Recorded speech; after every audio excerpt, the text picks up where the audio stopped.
Hi, I'm Dan Kaplan, and welcome to SOC Quarantine Diaries, a new virtual video series presented by Simplify, where we take candid and intimate looks into the lives of security operations professionals as they deal with the current situation. From how they've helped to stand up a remote workforce to what happens to security operations when we're let out of lockdown, the conversations are truly revealing, and I hope you enjoy. All right. Let's get started. Nick Percoco, CISO at Kraken, which is a global cryptocurrency firm, exchange rather. Thank you for joining us on SOC Quarantine Diaries, Nick. Yeah. Hey Dan, thanks for Uh, bringing me on.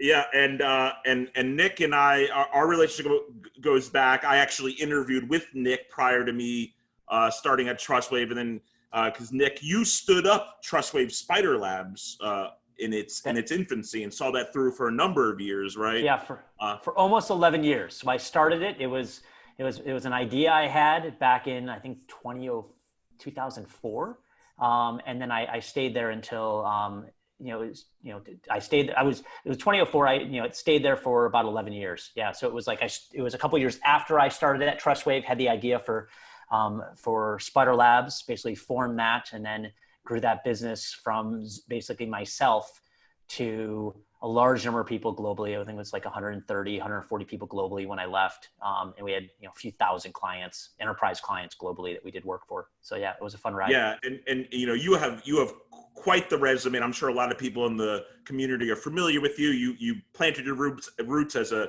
pen tester, and that probably is what led you to get into the research and the Spider Lab stuff. And then since then, you've moved on to and we'll talk about your current role, but you've done stuff. You launched a conference in the Chicago area, ThoughtCon, right? Yep.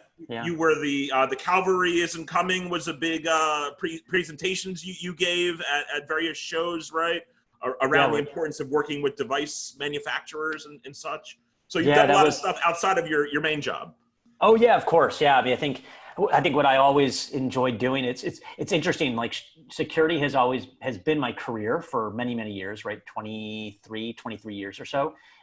And I think the other big benefit to that is, to my world, is that security is also my hobby, or it has been for a really long time. So it's very rare that you have someone whose your career is in X, but then you really enjoy doing that as well. You also enjoy doing X sort of in your free time. So that sort of bled into, right, doing security as a day job, starting a conference, right, running ThoughtCon for the last 11 years as well. And then also doing things like security research and speaking at places like DEF CON. I'm also on the DEF CON I'm a DEF CON goon that works on the network there at DEF CON every year. So I'm a DEF CON NOC goon. Yeah. And I run contests at DEF CON. So I do a lot of stuff for the community, as well as have a day job where, in the last couple of years, that's been the chief security officer at Kraken. At Kraken. Yeah, and I'm so interested in talking about what that job entails. You mentioned DEF CON, of course. This is the first year it's actually been postponed or canceled because of the current COVID situation. The genesis of these videos that we're doing came from the fact that a lot of folks in the security space have had to kind of uproot themselves from their normal routines, and they're in their homes practicing their job. So how are you doing with all the quarantining?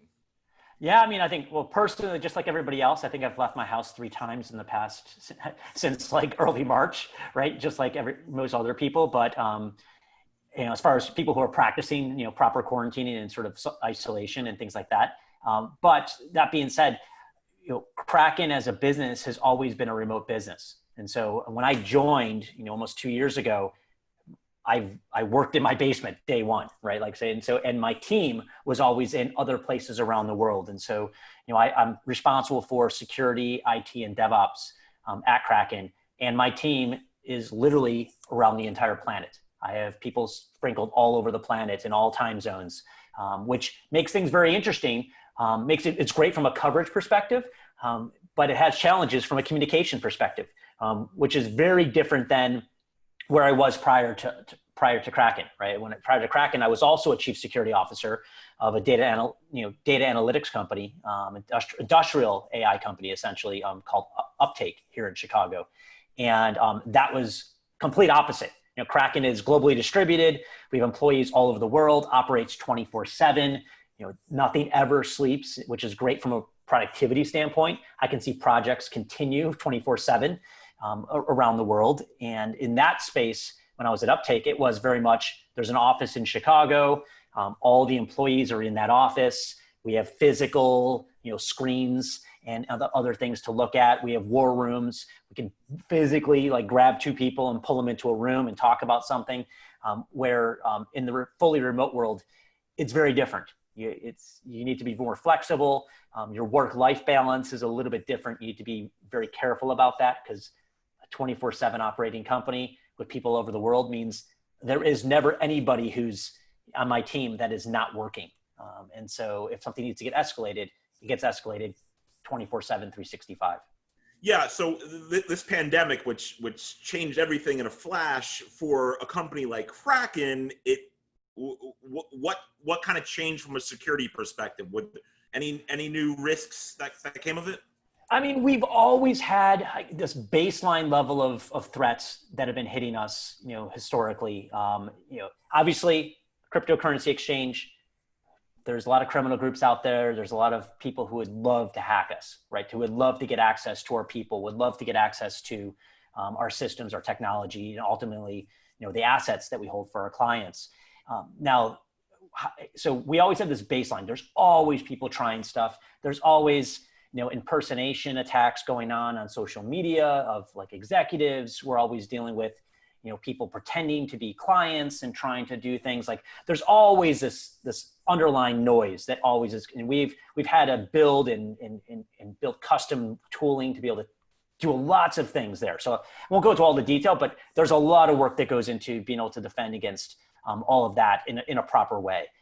Now, that being said, we have seen, just like I think lots of other people, I'd say when the job losses started happening, when everybody started being sort of quarantined and at home, I think the scammers, the folks who were doing the social engineering attacks, phishing attacks, other types of sort of remote type attack type things that involve people, actually started to increase.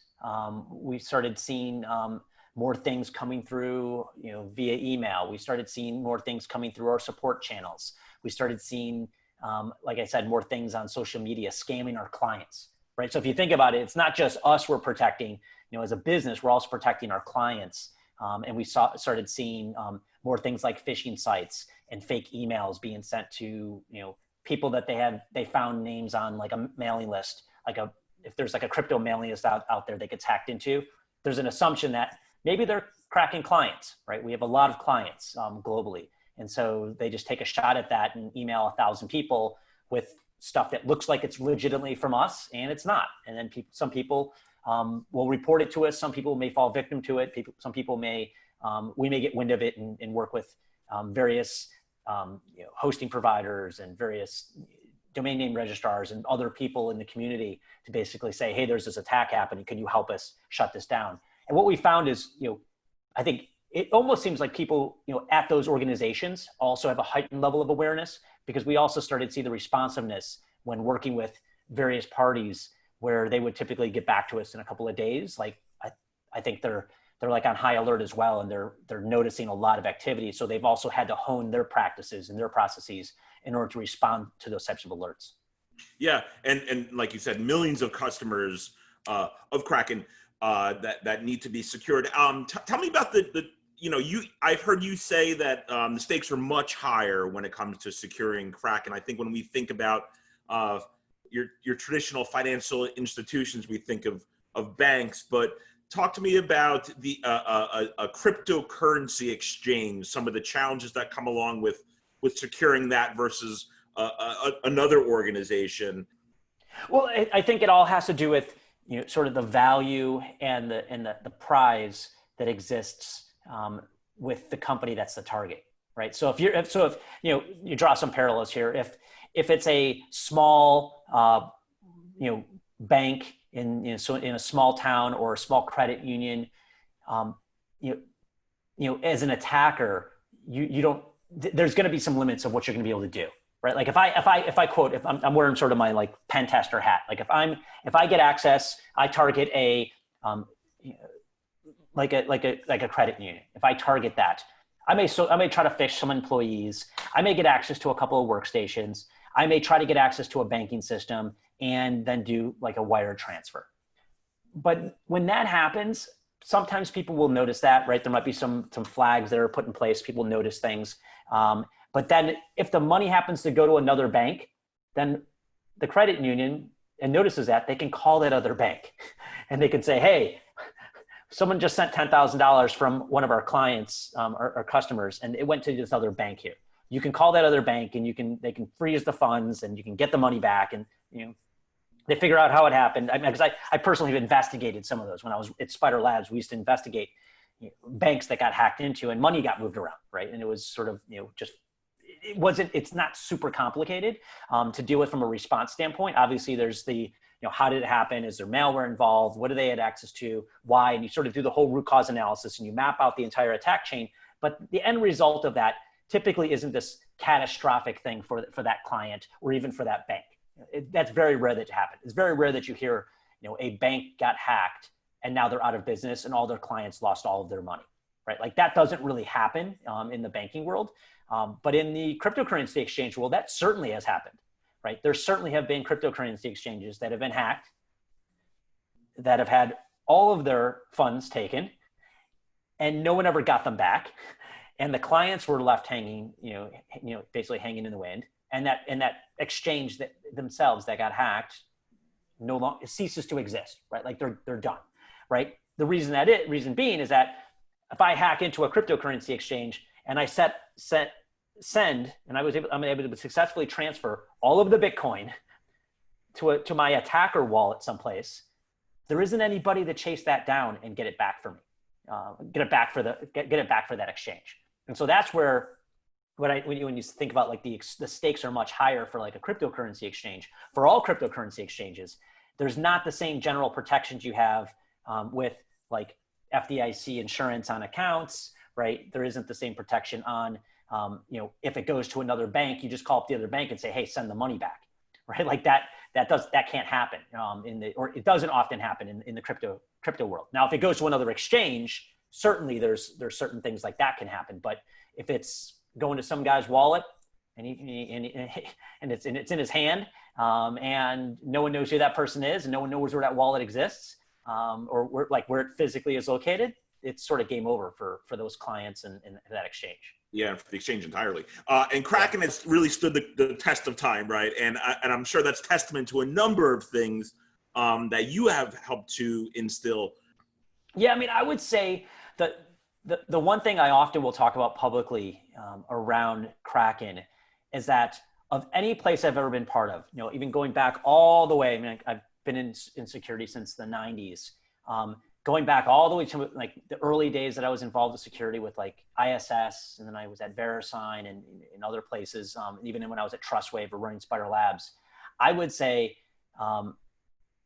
that all levels of employees at Kraken, whether it's, the executive team, all the way down to, someone who just started this week and is, is a support, individual, someone who's, on answering tickets, so a client can't log into their account or has having problems, someone who's all the way down to that level and level of touch with that client, like someone who's right on the front lines with that client. Everybody is what I would consider productively paranoid here within the company. People just don't assume, oh yeah, it's totally safe. I'll click on this stuff, or I'll open these files, or I'll just take this person's word for it. People don't do that. It's not, they're very, very, suspicious of things, which is great. They raise things to us internally all the time, 24/7. Like, this doesn't look right. This looks different than it did yesterday for me. Or I'm having this chat with this client and they're saying these things. This looks suspicious. Or I just got this email. Never got an email from this person before. I don't know what this is. Could someone take a look for me? All those kind of things that sort of flow together, and it happens 24/7. A true security culture. Yeah, it's a true security culture where, that it's very rare that that anybody, is like, hey, I don't know what this is. I mean, it's never happened since I was here, since I've been here, where someone's like, I don't know what this is. I'm just going to open it up anyways, right? Like, Well, that that's makes just your not work the a little mindset. easier, right? That makes your job a little easier. Yeah, I think it's sort of like, it's an interesting sort of like problem to have. I think at most companies, no one says anything. No one raises any flags. You could have a 10,000 person company and security team's like, I never hear anything from my employees. So it makes you wonder what's actually happening there, right? So that's sort of like the double-edged sword. Like, those security teams, have to rely more on, tools and monitoring and things. Now, we certainly have all of that in place, but we don't just rely on that 100%. We also have the ability to rely at some degree on the people who are seeing the things in their face. Now, I mean, I used to see those types of reactions when I was doing investigations. I had a client once many years ago that was a theme park, and their theme park systems, point of sale systems, all got hacked into, and the IT department didn't detect it. The security team didn't detect it. The way it was detected was because someone, and this had nothing to do with their security awareness training, the person's job that was sitting in the booth that I think was selling like hot dogs and pretzels saw that the screen looked different and that there was a window that was open up in the corner of their point of sale system. And they called up the IT team, which escalated to security. And sure enough, that was the smoking gun. And that's what tipped them off, that their entire theme park was basically hacked into and all their point of sale systems. So having like those people on the front lines is critically important. Now, obviously having all the layers of tools and the log monitoring and the alerting, all that, that's really important. But in many cases, some of these attacks originate at layers that you wouldn't even detect. It would be very difficult to detect with tooling. And some of the new threats or incidents that may have resulted because of the current pandemic, and maybe those are that, like you said, a lot of your customers are seeing more, potentially phishing emails and things like that. You probably make, I'm guessing, everyone aware of that, or everyone who's on the lookout that, things are changing a little bit. Let's be extra hyper vigilant. Oh yeah. I mean, we clearly communicate internally about this. We're very transparent internally about the attacks that we're seeing. It's not as if everything's a secret, and the security team doesn't tell employees that, oh, this person had a phishing attempt, right? Like when we hear about things and they're more, and we notice them, and there's things to communicate with the rest of the company, we're sure to do so, because we know that, one, everybody reads those kind of messages. They're very, very proactive in reading and responding and asking questions about them because it's from past experience. And two, if we see it with one person and we see this type of thing happening once, it's going to happen again. We see the same types of things over and over again. And then we build controls around being able to, stop them before they even come into the face of our end users. But it's a cat and mouse game. There's always going to be a new method. There's always going to be a new way of trying to get in front of people to try to do things. And so we need to be aware of them. And then as soon as we discover something, and even if we learn about it from like other exchange partners, and so a lot of the exchanges, the security teams at the exchanges do talk to each other. And so we say, hey, we've seen this type of attack. You guys might see it next. Oh yeah, we're seeing it as well. Here's the IOCs. And so we pass things around as well. And so sometimes we hear stuff from like another exchange that we're not seeing it at all. Like we're not seeing this at all. And then we add some of those IOCs into our systems. And sure enough, like 2.5 weeks later, we start seeing things, attempt to come through, right? But we already stopped them. Is it a situation, because I'm guessing hackers, the bad guys probably were on some of the early adopters of digital currency. So I would imagine as a result, maybe they look at these exchanges as a prize for them versus a traditional brick and mortar bank or something. No, I mean, I guess I don't know if I would say that. I would say that my experience has shown that there are criminal groups that specialize in stealing different things, right? Right. There are criminal groups that specialize in robbing electronic stores, right? Everybody knows those exist, right? That's how like half the stolen stuff ends up on eBay, right? Obviously, someone steals them someplace. They steal truckloads of stuff that's heading to Best Buy, and it shows up on eBay, right? So there are criminal groups. There are criminal groups that specialize in hacking point of sale systems at hotels, and they steal credit card information and they sell it on the dark web, right? But there are also then groups who steal things like identities, right? And they package those up and then they sell them to people that want to create fake bank accounts or fake, exchange accounts and things like that. And then you have a whole other class of criminals that are just going to try to target end users, right? Like I would say if I'm stealing cryptocurrency, it's much easier. Like the barrier to entry is much less for me as a hacker, as a criminal, and not hacker in like I sort of use the word hacker in typically more in the good sense, but I would say as a criminal, someone who's going after, it's much easier to go after individuals than it would be to go after like an entire exchange. Right. Like that, if I want to really steal a bunch of cryptocurrency, I'm going to figure out who people are that have accounts at various places, and I'm going to try to social engineer them. And that's what's going to happen. And that's where your duty comes in to help keep your customer base informed. Yeah. I know I only have a couple of minutes with you. I want to ask quickly, like, final question. You're such a good commenter on the industry. How do you foresee what's coming down the road? How will COVID-19 affect security in general?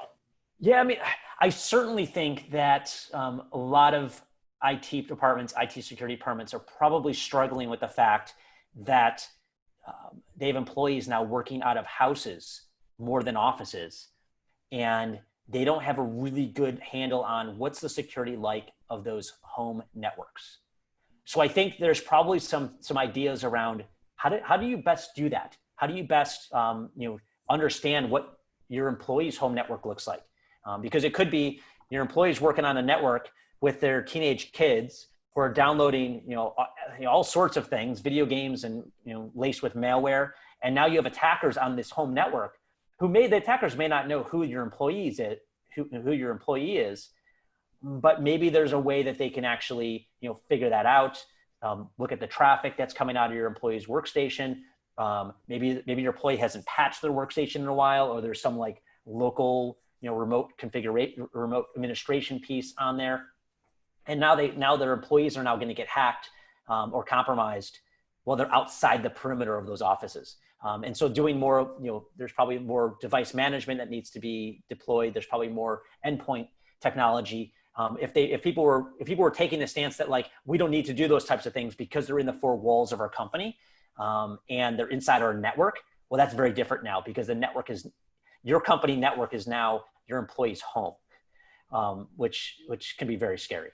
Yeah, it's so interesting to think how it's going to evolve and what additional security might result from it. All right, Nick, final question. Should I be buying Bitcoin? Sure. Always be buying Bitcoin. Yeah. And hold on to it. You're always a big Bitcoin guy, I'm guessing. Yeah. Okay. So hopefully you made out well. All right, Nick Percoco, CISO of cryptocurrency exchange Kraken. Thank you for entering SOC Quarantine Diaries with us, and I wish you the best of luck. Yeah, thanks for having me. We'll talk soon.